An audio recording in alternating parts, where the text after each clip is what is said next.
Good morning students. ఈరోజు మనము JNTUK previous question papers and JNTUA and JNTUGV previous question papers గురించి second order linear differential equations topic గురించి మనం discuss చేస్తున్నాం. ఇందులో ప్రీవియస్ క్వశ్చన్ పేపర్స్ ఏమైతే ఇచ్చారో ఆ క్వశ్చన్స్ అన్నీ మనం ఎక్స్ప్లెయిన్ చేస్తూ వీడియోస్ చేస్తూ ఉన్నాం. దయచేసి మీరు అందరూ లైక్ చేసి షేర్ చేసి సబ్స్క్రైబ్ చేసుకోగలరని రిక్వెస్ట్ చేస్తున్నాను. ఓకే, అందరూ మీరు ఇవి అన్నీ నేర్చుకొని సక్సెస్ఫుల్గా ఎగ్జామ్ బాగా రాసి పాస్ అవ్వాలని కోరుకుంటూ ఓకే మీకోసం ఈ వీడియోస్ చేస్తున్నాను. నా పేరు వీరబ్రహ్మం, నేను అసిస్టెంట్ ప్రొఫెసర్గా చేస్తున్నాను. ఓకే, కాబట్టి మనం ప్రస్తుతం ఈ డిఫరెన్షియల్ ఈక్వేషన్ టాపిక్లోంచి క్వశ్చన్స్ని మనం ఎక్స్ప్లెయిన్ చేస్తున్నాం. ఇలా మీరు లైక్ చేసి షేర్ చేసి సబ్స్క్రైబ్ చేస్తే ప్రతిరోజు కొన్ని వీడియోస్ చేసి ఒక యావరేజ్ స్టూడెంట్ని కూడా ఫస్ట్ క్లాస్ రేంజ్లో మార్కులు వచ్చే విధంగా అవకాశాన్ని కలిగిస్తూ నా వంతు కృషిని నేను చేయగలుగుతున్నాను. కాబట్టి మీ అందరి సపోర్టు, మీ అందరి లైకులు, మీ అందరి సబ్స్క్రిప్షన్స్ ఇవన్నీ ఉంటేనే నేను సక్సెస్ అవ్వగలనని రిక్వెస్ట్ చేస్తున్నాను. కాబట్టి మీరందరూ కంపల్సరీగా లైక్ చేసి షేర్ చేయగలరని రిక్వెస్ట్ చేస్తున్నాను. Okay, thank you. ఇప్పుడు మనం సబ్జెక్ట్లోకి వెళ్దాం.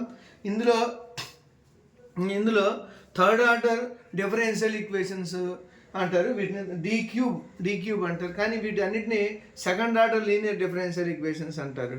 కానీ ఇందులో మనం ఏం చేయాల్సిందంటే D cube plus 2d² - d - 2 × y = 0. ఈ ప్రాబ్లం మనం సాల్వ్ చేయాలి. అండ్ ఈ ప్రాబ్లం ఫస్ట్ ఎలా ఉందని మనం చూడాలి. f(d) × y = q ఫార్మాట్లో ఉంది క్వశ్చన్. ఓకే, ఈ క్వశ్చన్ ఎలా ఉంది? The given linear differential equation అంటారు. The given LDE linear differential equation f(d) × y = q అంటారు. అంటే వీటిని కేస్ 1 అండ్ కేస్ 2 అని మనం డిస్కస్ చేసుకోవచ్చు. కాబట్టి ఇందులో the given linear differential equation f(d) × y, ఈ f(d) × y = q if q does not equal to 0. Okay, f(d) × y = q if q does not equal to 0. 0 అయితే మనం జనరల్ సొల్యూషన్ ఫైండ్ అవుట్ చేస్తున్నాం. General solution అంటే for పై above ఈక్వేషన్కి y = CF + PI అని చెప్తాం. మనం ఏమంటాం? CF + PI. CF అంటే ఏంటి? క్లారెట్స్ function. And PI particular integration అంటే ఈ ఫార్మాట్ ఎలా రాయొచ్చు? y = YC + YP అని కూడా రాయొచ్చు. y = YC + YP అని కూడా రాయొచ్చు. కాబట్టి ఇక్కడ q does not equal to 0 అయితే y = YC + YP మనం ఫైండ్ అవుట్ చేయాలి. ఇది general solution case 1. Next case 2 గురించి డిస్కస్ చేస్తున్నాం. The given linear differential equation f(d) × y = q and if q =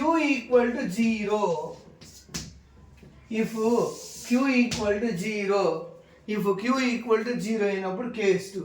కాబట్టి దాని general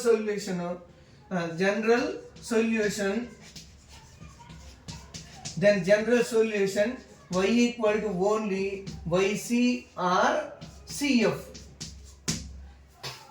only YC or CF ఇవి మాత్రమే ఫైండ్ అవుట్ చేస్తాం. మరి రిమైనింగ్ YP ఎందుకు ఫైండ్ అవుట్ చేయమంటే YP ఫార్ములా ఏమొస్తుందంటే YP అంటే formula 1/f(d) × q. Suppose year q value 0 అయింది అనుకోండి, 0 × ఎనీథింగ్ 0 అంటే 1/f(d) × 0. కాబట్టి YP = 0 అయినట్లు. కాబట్టి ఇప్పుడు 0 అయినప్పుడు YC + 0 అయినప్పుడు ఇప్పుడు YC కదా రాయాల్సింది మనం. కాబట్టి మనం అందుకని YC వరకే చేస్తే సరిపోతుంది. ఇప్పుడు ఇఫ్ Q = 0 అయినప్పుడు, ఇఫ్ Q = 0 అయితే ఓన్లీ మనం వైసీ మాత్రం ఫైండ్ అవుట్ చేయాలి. అదే Q does not equal to 0 అయితే CF plus PI find out చేయాలి. ఇవి జనరల్గా ఎలా చేస్తామంటే మనం ఇంటర్ 10th క్లాసుల్లో quadratic form, cubic form, -b + r - (b² - 4ac/2a) ఈ ఫార్మాట్లో చేస్తుంటాం మనం. కాబట్టి మనం ఫార్మాట్ నేర్చుకోవాలి, ఫార్ములాస్ నేర్చుకోవాలి. ఫార్ములాస్ నేర్చుకున్నట్లయితే ఈ ప్రాబ్లమ్ సాల్వ్ చేయగలం. కాబట్టి కంపల్సరీగా చేస్తాం. ఓకే, ఇందులో మనం ఫస్ట్ ఈ ఈక్వేషన్కి సొల్యూషన్ ఫైండ్ అవుట్ చేయాలి. ఈక్వేషన్కి సొల్యూషన్ ఫైండ్ అవుట్ చేస్తాం. ఫైండ్ అవుట్ చేసే ముందు మనము గివెన్ ఈక్వేషన్ని, గివెన్ ఎఫ్ ఆఫ్ డిని ఆక్సిలరీ ఈక్వేషన్ ఫార్మాట్లో రాయాలి. ఏం రాయాలి? Auxiliary equation. ఆక్సిలరీ ఈక్వేషన్ అంటే డి ప్లేస్లో ఎం అని సబ్స్టిట్యూట్ చేసి సింప్లిఫై చేసి రాయాలి. ఓన్లీ డి ప్లేస్లో ఎం అంటే F of D given F of D into Y equal to 0. Put D equal to M in above equation, in above function. Then F of D అంటే value ఏంటి? D cube plus 2d² minus D minus 2. D cube plus 2d² minus D minus 2. Put d equal to m in above function, in above f of d, then m cube plus 2m² minus m minus 2 equal to 0. అంతే కదండి. కాబట్టి F of D into Y equal to 0 అని తీసుకోవాలి. కాబట్టి F of D అంటే F of D అంటే ఈ value అనమాట, ఇంటూ వై ఈక్వల్ టు 0. దాని ఆక్సిలరీ ఈక్వేషన్ రాసేటప్పుడు వై టర్మ్ రాయాల్సిన పని లేదు. డైరెక్ట్గా m³ plus 2m² minus m minus 2 equal to 0. ఇప్పుడు మనం ఏం చేయాలంటే ఈ ప్రాబ్లం నుంచి ఇదంతా ఎందుకు ఫైండ్ అవుట్ చేస్తున్నామంటే టు ఫైండ్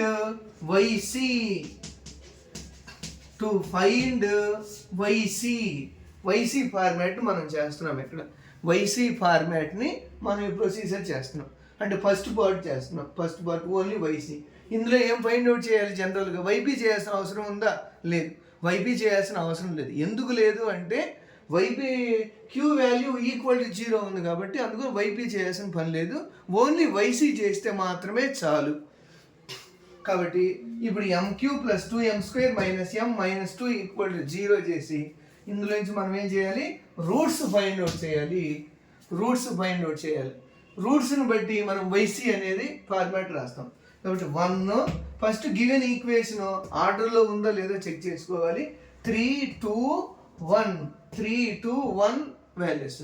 కాబట్టి ఇందులో మనం ఏం చేయాలి? ఆర్డర్లో ఉందో లేదో అని చెక్ చేసుకొని రాయాలి. కాబట్టి 1, 2, -1, -2.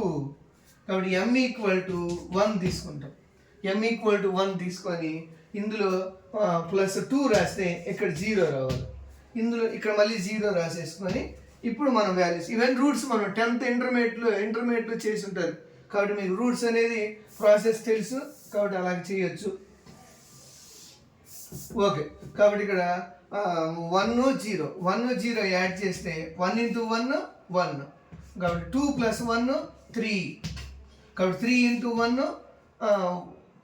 1 3. కాబట్టి 3 -1 + 3 ఎంత యాడ్ చేస్తే -2. -2 × 1 -2 వస్తుంది. కాబట్టి ఇది కరెక్ట్ ఫార్మాట్ కాదు. అలాగా మనం ట్రై చేయాలంతే. m = 1 అవుతుందా లేదా అని. కాబట్టి m = ఏ వాల్యూకి 1 అయితే సూటబుల్ అవ్వలేదు. నెక్స్ట్ ఇంకొక వాల్యూ కూడా చేయొచ్చు. ఇంకేదైనా ఒక వాల్యూ వచ్చేటట్టు ట్రై చేద్దాం. అదే -1 చూద్దాము. -1 చూసామనుకోండి, 1 + 0 0. 1 × -1 -1. -1 × 2 -1 ఎంత? 1. 1 × -1 -1. -1 యాడ్ చేస్తే -2. -2 × -1 +2 సరిపోయింది. ఓకే స్టూడెంట్స్, కాబట్టి -1 అనేది కరెక్ట్ రూట్ అనమాట. కాబట్టి ఇప్పుడు ఈక్వేషన్ ఇది క్యూబిక్ ఈక్వేషన్ నుంచి మనం డైరెక్ట్గా రూట్స్ ఫైండ్ అవుట్ చేయలేం. కాబట్టి స్క్వేర్ ఈక్వేషన్స్లోకి మార్చుకొని అప్పుడు మనం రూట్స్ ఫైండ్ అవుట్ చేయాలి. కాబట్టి ఇక్కడ m ఈక్వల్ టు -1 వచ్చేసింది. నెక్స్ట్ 1 -2 అంటే 1 ఏంటిది m² plus m -2 equal to 0 అలా తీసుకోవాలి. అంటే ఈ 1 -2 వాల్యూస్ రాయాలి. m² m -2 ఈక్వల్ టు 0 అని తీసుకొని రాయాలి. కాబట్టి వీటికి రూట్స్ ఫైండ్ అవుట్ చేయాలి. ఇప్పుడు స్క్వేర్ రూట్ కదా, స్క్వేర్ ఈక్వేషన్ కాబట్టి మనం ఈజీగా రూట్స్ ఫైండ్ అవుట్ చేయొచ్చు. కాబట్టి m² ప్లస్ m -2. కాబట్టి ఇప్పుడు ఎలాగా రూట్స్ వస్తాయి అనేది మనం చూసుకోవాలి. రూట్స్ ఎలా వస్తాయి అనేది చూసుకుంటే మనం డౌట్ వచ్చేసింది అనుకోండి, మనం ఫార్ములా తెలుసు. m equal to root equal to -b plus or minus root of b² -4ac by 2a. ఈ ఫార్మాట్ పెట్టి మనం ప్రాబ్లం చేయొచ్చు. ఎలాగంటే -b, ఇందులో a అంటే వాల్యూస్, హియర్ a అంటే వాల్యూ, b అంటే 1, c అంటే -2. a అంటే వాల్యూ, b అంటే 1, c అంటే -2. కాబట్టి ఈ b వాల్యూని ఇందులో సబ్స్టిట్యూట్ చేస్తే ఆన్సర్ ఈజీగా వచ్చేస్తుంది. కాబట్టి -1 plus or minus root of b² -4a. a అంటే వాల్యూ 1, c అంటే వాల్యూ -2 బై 2a అంటే 1. సబ్స్టిట్యూట్ సింప్లిఫై చేసామనుకోండి, -1 plus or minus root of 1 minus into minus plus 4 into 2 8 plus 8 by 2 equal to -1 plus or minus root 9 by 2. Root 9 అంటే value 3, -1 plus or minus 3 by 2. కాబట్టి దీన్ని simplify చేద్దాం. Simplify చేస్తే -1 plus 3 by 2 and -1 minus 3 by 2. కాబట్టి ఎంత వస్తుంది answer? -1 plus 3 అంటే 2. కాబట్టి 2 by 2 and next -1 -3 -4 by 2 equal to total answer 1 and -2. అది స్టూడెంట్స్ అర్థమైంది అనుకుంటాను. ఇక్కడ వాల్యూస్ ఎంత వచ్చేసినాయి? 1 అండ్ -2 వచ్చేసింది. అండ్ నెక్స్ట్ ఇక్కడ ఇంకొక రూట్ వచ్చేసింది -1 అండ్ 1 అండ్ -2 వచ్చేసినాయి. కాబట్టి -1 -2 మొత్తం కలిపి మనం YC ఫార్మాట్లో రాసేయాలి. YC ఫార్మాట్ అంటే YC అంటే ఏంటి?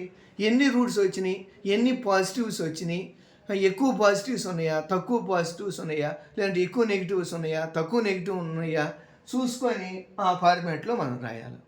ఓకే స్టూడెంట్స్, ఒకసారి మనం చూద్దాం. ఒకసారి మీరు కానీ కరెక్ట్గా కానీ చూస్తే ఇందులో second order linear differential equation topic అంటాం. ఇవి JNTUలో JNTUK, JNTUGV, JNTUH ఏ యూనివర్సిటీ వాళ్ళైనా సరే ఈ పేపర్స్లోంచి ఈ క్వశ్చన్ని పేపర్స్లో ఖచ్చితంగా ఇస్తారు. కాబట్టి ఈ second order linear differential equations అంటాం ఈ టాపిక్ని. ఈ టాపిక్లో మనము ఏం చేయాలి? ఇదిగోండి, f(d) into y equal to q does not equal to 0నా, q ఈక్వల్ టు 0నా చూసుకొని మనం ప్రొసీజర్ అప్లై చేయాలి. q does not equal to 0 అయితే yc ప్లస్ yp కనుక్కోవాలి. ఈ yc ప్లస్ ypని జనరల్ సొల్యూషన్ అంటాం. అలాగే q ఈక్వల్ టు 0 అనుకోండి, ఇఫ్ q ఈక్వల్ టు 0 అనుకోండి, అప్పుడు జనరల్ సొల్యూషన్ ఎంత వస్తుంది? ఇఫ్ q ఈక్వల్ టు 0 అయితే జనరల్ సొల్యూషన్ ఓన్లీ yc మాత్రమే అవుద్ది. కాబట్టి మనం YC మాత్రమే చేస్తే సరిపోద్ది. కాబట్టి పైన ప్రాబ్లం అనేది ఈ ప్రాబ్లం అనేది ఏ ఈక్వేషను? Cubic equation. కాబట్టి 3 రూట్స్ రావాలి. 3 రూట్స్ వచ్చినాయి మనం చూసాం, ఎందుకంటే ఈ ప్రాసెస్లో చేసాం.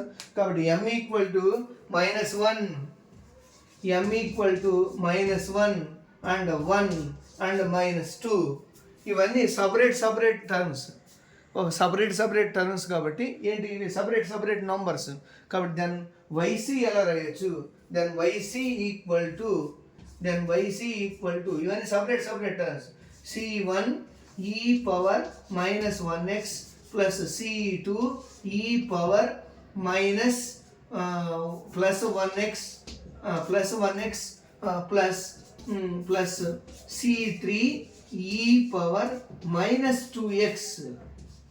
ఇదిగోండి ఈ ఫార్మాట్లో రాయొచ్చు మనం ఈ క్వశ్చన్స్ని అంటే ఎందుకని ఇవన్నీ త్రీ కాన్స్టెంట్ వాల్యూస్ వచ్చేసినాయి కాబట్టి 3 separate terms separate numbers symbol ఈక్వల్గా ఉన్న సపరేట్గా నంబర్స్ కాబట్టి ఇదిగోండి వైసీ అంటే ఎలా రాస్తాం C1e⁻−1x, C2e⁻+1x, C3e⁻−2x. Okay, thank you students. మనం ఈ క్వశ్చన్లో ఓన్లీ వైసీ మాత్రమే చేస్తే చాలు, ఎందుకంటే Q equal to 0 అయినందువల్ల only YC ఒకటే చేస్తే చాలు. Okay, thank you students. Thank you all. Please learn and please subscribe and like my channel. Thank you.